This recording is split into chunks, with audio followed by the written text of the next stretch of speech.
Whelan Presley Funeral Home and Crematory, a proud supporter of WQPT, has been serving Quad City families since 1889. Now providing live stream capabilities for viewing your loved one's funeral or memorial service at their chapel in Rock Island.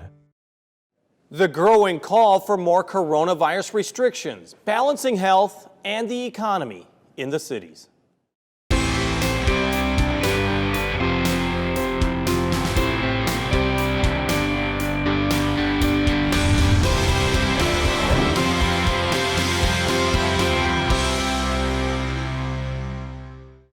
COVID-19 cases are going up, but the average age of those testing positive is going down. In Rock Island County, the largest number of confirmed cases is now among people in their 20s, followed by those in their 30s and 40s. In Scott County, almost half of all positive cases are among people 18 to 40 years of age.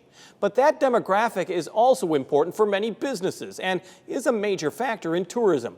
Putting restrictions aimed at them will have a wide-ranging effect. And that's what we talked about when we had a chance to discuss the impact with Visit Quad City's President and Chief Executive Officer, Dave Harrell. Dave, thanks for joining us.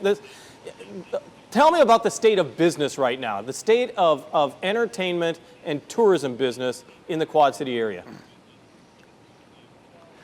Well, Jim, good to be with you. I think, obviously from a tourism standpoint, we are going through what many are referring to as our Great Depression. If you look at the dollars that have been lost domestically since COVID hit, it's about a $360 billion, impact, and millions of jobs lost, and obviously that's been such an adverse and negative impact on our economy, and we're feeling it here in the Quad Cities. I think everybody knows that. We've all been experiencing that over the last several months.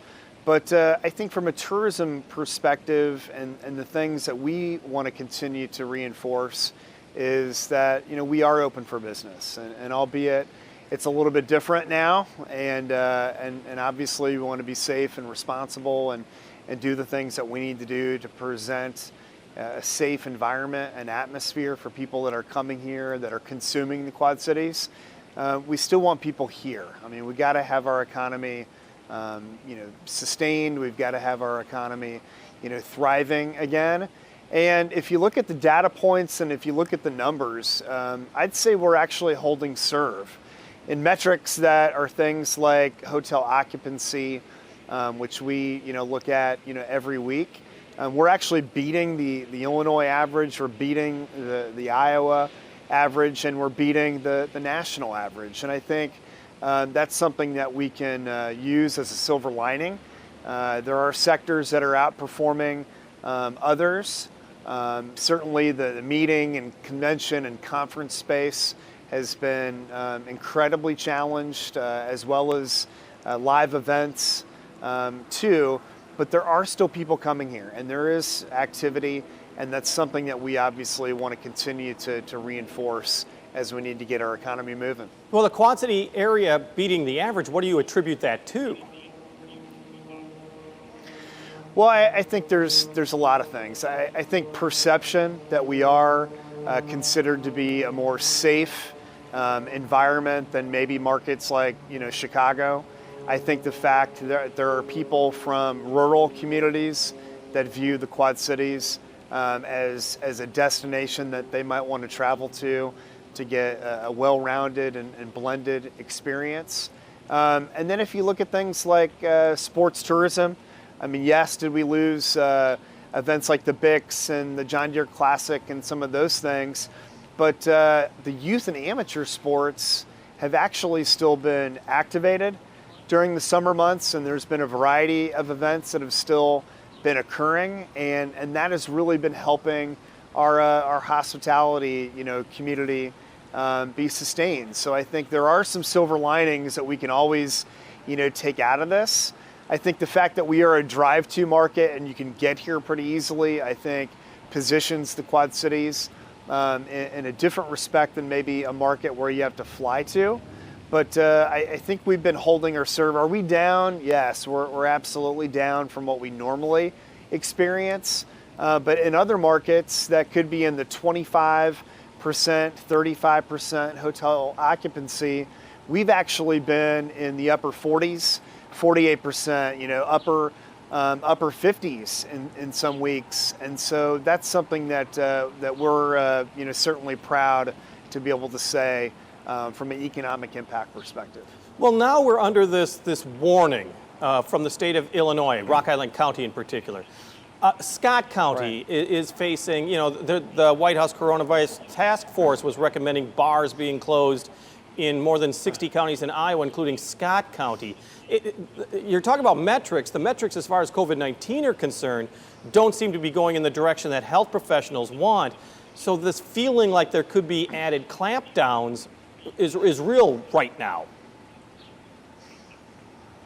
It is real, and that has an effect on everything. I think from a Visit Quad Cities destination, standpoint, we're going to continue to do the things that we need to do to convey a safe and responsible, message.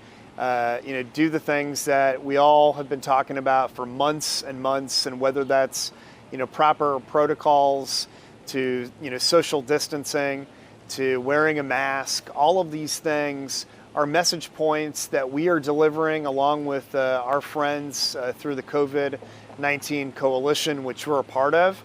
And so we've been doing that for months and months, and we're going to continue to do that as we ebb and flow. And so even though we're seeing, some spikes, we want to make sure that people still, understand the significance and the importance of why they need to follow those protocols, but still let's try to focus on keeping our economy growing, because we need to. Well, and we're seeing those spikes, particularly among people 18 to 40 years old. And correct me if I'm wrong, that's really the bread and butter for tourism, is that age group, isn't it? I mean, it's a big slice. Well, I wouldn't say it's really the bread and butter of tourism. I mean, we've got a variety of different demographics and psychographics that we connect with from a consumable perspective and the people that come into the Quad Cities. If you look at our destination, we really skew female, and we skew probably 25 to 44 is really kind of the average as it relates to the numbers. But certainly we want our younger folks to be smart, to be responsible, to do the things that we need them to do so that we can be positioned to come out of this. And that's really the message that we want to continue to put out there. I think it's interesting also is that one of the proposals that's being put out there in Iowa was perhaps even raising the drinking age temporarily, because the younger people being in bars appear to be becoming more infected and spreading it easier. My question, though, to you is that as far as businesses are concerned, I mean, we have talked to some businesses that say, hey, we don't want to just all be lumped in together, that everyone has to pay because certain establishments are not following the rules. Are you hearing that as well? Is that don't make blanket prohibitions when there's a few bad apples compared to the other businesses in the same industry? Well, the things that we hear from the hospitality community and the small businesses that we're connected to, and it's a lot of them, I think, in the destination management, world, you are connected to a lot of different sectors and a lot of different industries, in particular small business. And what we are hearing is this. I think our small businesses that are adapting, they're thinking about how they sustain their business to make sure that they're surviving. They're getting creative in what that delivery experience is to consumers. And we do hear that. I think sometimes the blanket posture can impact businesses that are doing the right thing. I mean, people have choices. People have choices to wear a mask or not to wear a mask. And, from our perspective, it is something that we're encouraging, people to do. And whether you're 8 or 80, it's something that's responsible. So, from our perspective, we do want to make sure that our small businesses, the ones that are really the authentic experiences that make the Quad Cities so great, we want those to survive. It's not that we don't work with our big chain operators. We do, but I think small business is what makes a community special. It's what differentiates you from other markets that are out there. So I think we want to make sure that these folks are positioned to come out of this. And if they've got to be agile, I think they understand that right now, but the more that we can try to help them be successful and thrive is something that we want to continue to do. And let's talk about that a little bit further, because you're kind of pointing out that as far as the entertainment and the tourism business is concerned, this could be likened to a Depression era period. And the Depression, as you know, I mean, it weeds out weaker companies very cruelly, but the companies that aren't that strong get weeded out first. Do you think the worst has happened? I mean, there's got to be people that are near the end of their ability to survive these cutbacks. Well, yeah, it's hard for me to really kind of provide any depth to that. But what I'll tell you is this. I mean, if you look at what our live events industry is going through, you know, whether it's, you know, meetings or events or conferences or concerts, things that happen from an entertainment perspective, you know, our theaters, our performing arts venues, you know, the Taxslayer Center, which is right down the street. These people, you know, they are absolutely completely challenged through this process because there's no activity. And I think a lot of times people don't realize the amount of jobs that are connected to industries like the live event industry. They've got spillover effects to your economy in a variety of ways. And so when you look at what they're having to experience, it really impacts everybody. It impacts the economy, but it also impacts really our quality of life, our quality of place, our social well-being. And these are things that we're very concerned about. And the Quad Cities is no different than other markets, whether it's Des Moines, whether it's Chicago, Springfield, Peoria. And everybody is going through this, and I think everybody's just trying to figure out, you know, how do we put forth a protocol that's safe and responsible, and then when we do come out of this, how are we going to be positioned to seize on the opportunities, to make sure that we've got some vitality moving again, because it is about jobs. And in our community alone, there's 8,240 hospitality jobs that are connected to our visitor economy. So that's a lot of people working in this space, and we're thinking about them every day because you know, we're hoping that we can get out of this so they can go back to work. Let's talk about how you plan for the future. I mean, at about this point of the year, you would be well into your plans for 2021. You'd have every month mapped out as far as events are concerned. What does 2021 look like? Because I'm sure people are trying to be optimistic, but at this point, there's a realism that this is a slow-going infection that just doesn't seem to be going away anytime soon. Well, I think in the destination management, you know, world, I mean, we are very future-facing. I mean, that is something that we've been working on. Our board of directors, which we're so blessed to have, you know, strong community leaders that care about, you know, tourism, our team, the partners that we've got the pleasure to work with, you know, every day. We've got a plan. We've got a long-range tourism master plan. You know, we are executing against that plan. We rolled out a fiscal year 21, you know, business plan to our board recently and our stakeholders with, you know, goals and objectives and KPIs and the things that we need to do to try to drive tourism. Tourism will be an integral recovery tool for our community, and it's something that everyone needs to understand the significance and the importance of it. So, I mean, we're booking events. We've got events in 2020. There are things that are happening in a variety of different sectors over the next couple months, and we're doing the same thing with 21, 22, 23, and beyond. So we don't feel like we need to slow down. We need to continue to adapt and evolve and try to sell our destination because it's really important. It's important to creating, you know, jobs and having economic prosperity and building our brand and attracting and retaining talent, and also from a localized, you know, perspective, getting locals here to understand that, you know, we need you out, we need you doing things supporting restaurants, supporting hotels, supporting attractions, supporting small business retail.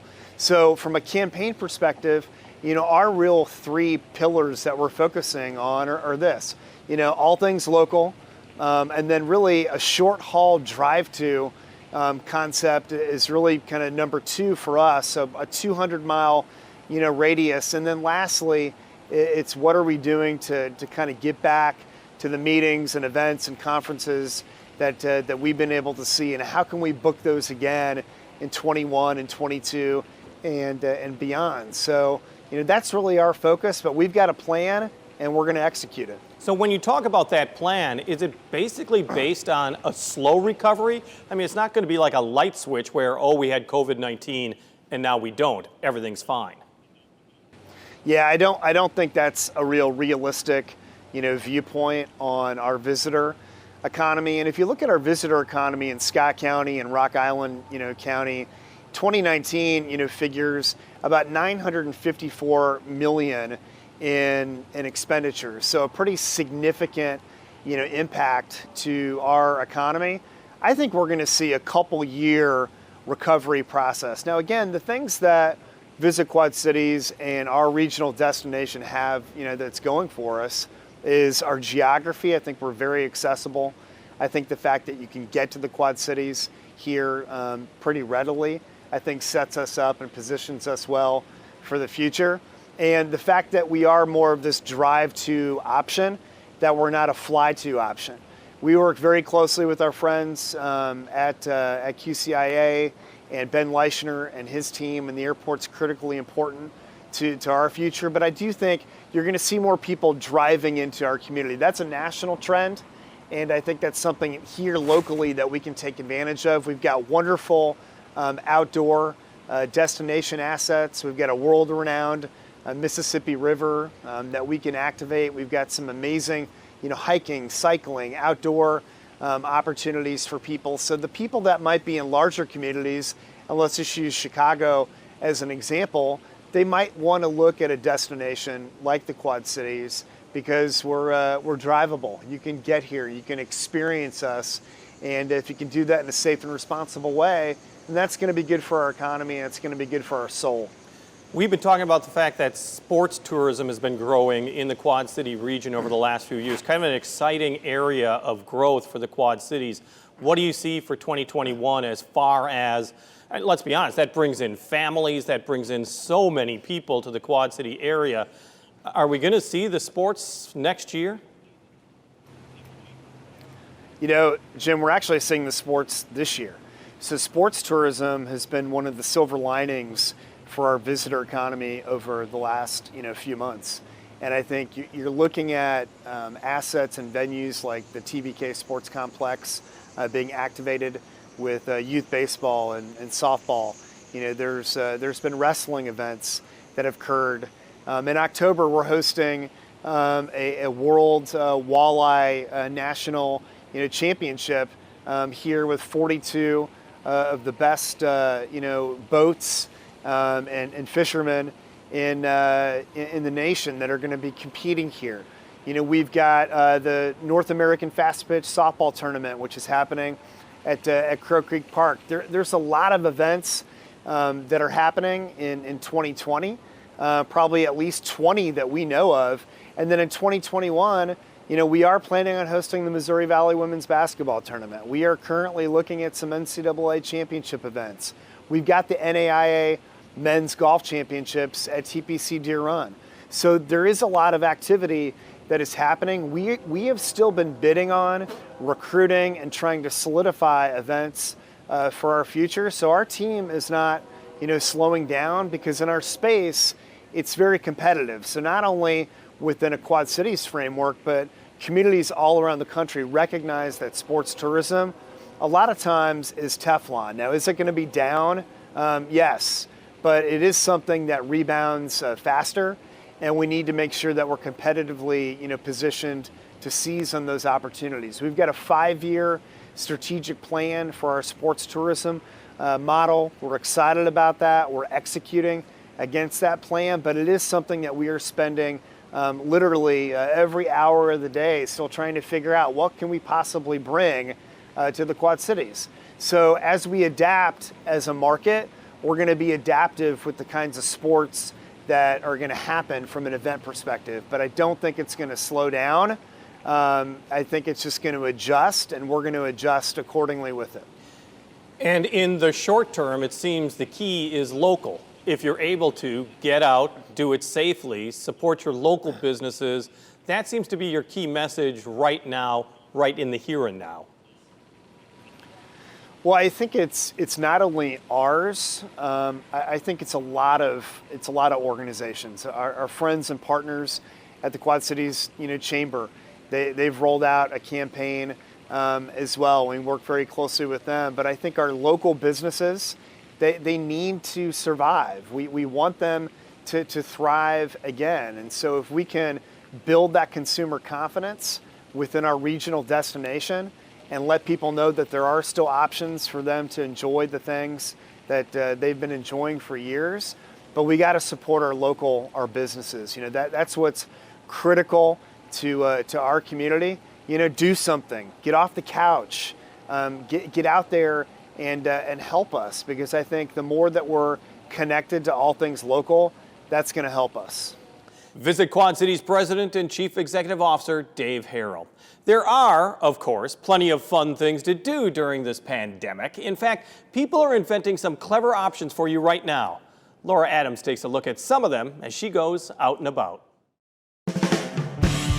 This is Out and About through September 17th. WQPT is holding a screening of Ken Burns' The Gene on September 17th at 7:30 at the Bluegrass Drive-In. Or get your groove on at Thursday Night Groove, a free concert at Schwiebert Park, Thursdays through October 1st at 7 p.m. Check out an art exhibit about the 74 Bridge at the Smith Studio and Gallery in downtown Geneseo throughout September. River Music Experience presents Hale Reid and Mississippi Journey at Live at 5 September 4th at the RME Courtyard starting at 5. Centennial Park is the location for Quad City Touch Rugby. Teams play a minimum of 7 registered players on the field at one time through October 9th. Sign up your team and play. Grab the family and join the fall fun Saturday, September 12th from 9 to 2 with 60-plus artisans, vendors, live music, and family-friendly activities at Iron and Grain in East Moline. A tribute to the music of Fleetwood Mac fills LeClaire Park as the Quad City Symphony Orchestra brings you the Riverfront Pops on September 12th. On stage, Circa 21 presents the delightful comedy The Savannah Sipping Society opening September 9th. While next door at the Speakeasy, Augustana Theater professor Shelley Cooper presents Ethel and Mary, How I Learned to Sing on September 12th. The Quad City Festival of Praise with Big Daddy Weave takes over LeClaire Park September 5th. Get your tickets online. For more information, visit WQPT.org. Lojo Russo says her soul has been recharged and the future is brilliant. She's performing in public again with a stop at the River Music Experience's Curbside Concert Series. And next weekend, she's going to be in Dixon, Illinois, Music on the Square. But she joined us at Moline's Black Box Theater last year to perform one of her originals. So here's Lojo Russo and Restless Soul.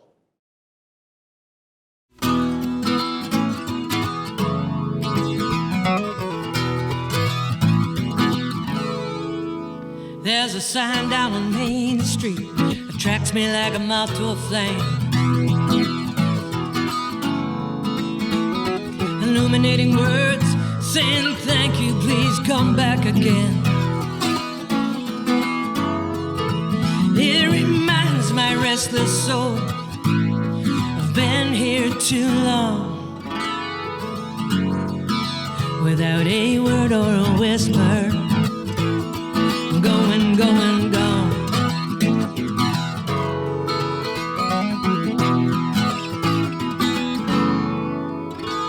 There's a girl back in Boston, remembers better me. When I took everything for granted and gave it all away for free. It reminds me of a time when I thought I could do no wrong,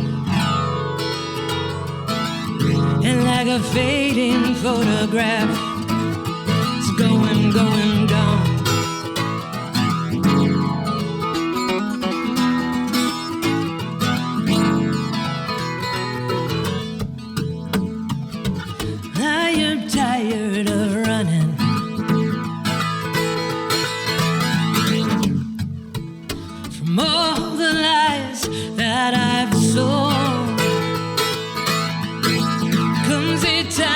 place when you stand face to face with the weight of it all. Your heart hits a wall.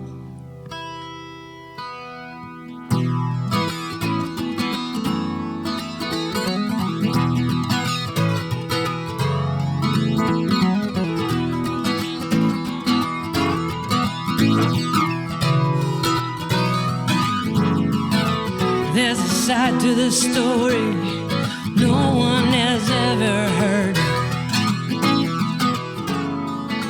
It's the side that's the truth, and the side where no one gets hurt. I'm reminded that history is written by those who are strong,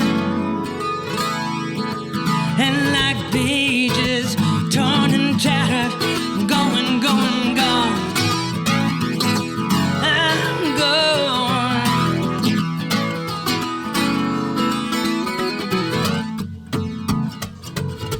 I'm tired of running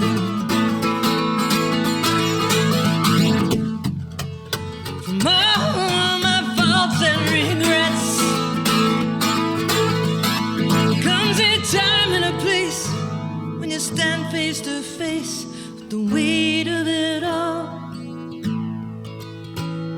Your heart hits a wall.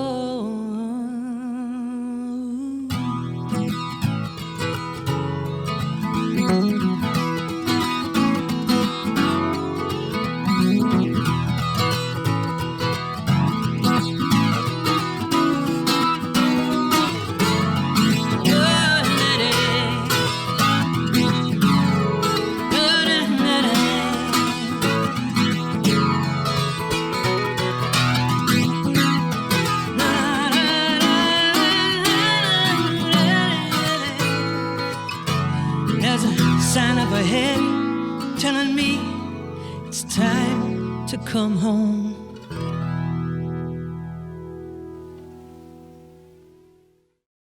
Lo-Joe Russo and Restless Soul performed on the stage of the Black Box Theater in Moline.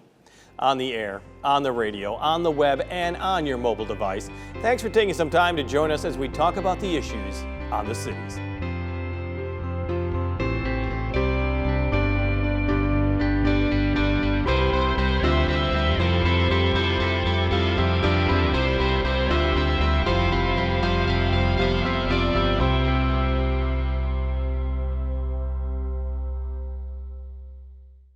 Whelan Presley Funeral Home and Crematory, a proud supporter of WQPT, has been serving Quad City families since 1889. Now providing live stream capabilities for viewing your loved one's funeral or memorial service at their chapel in Rock Island.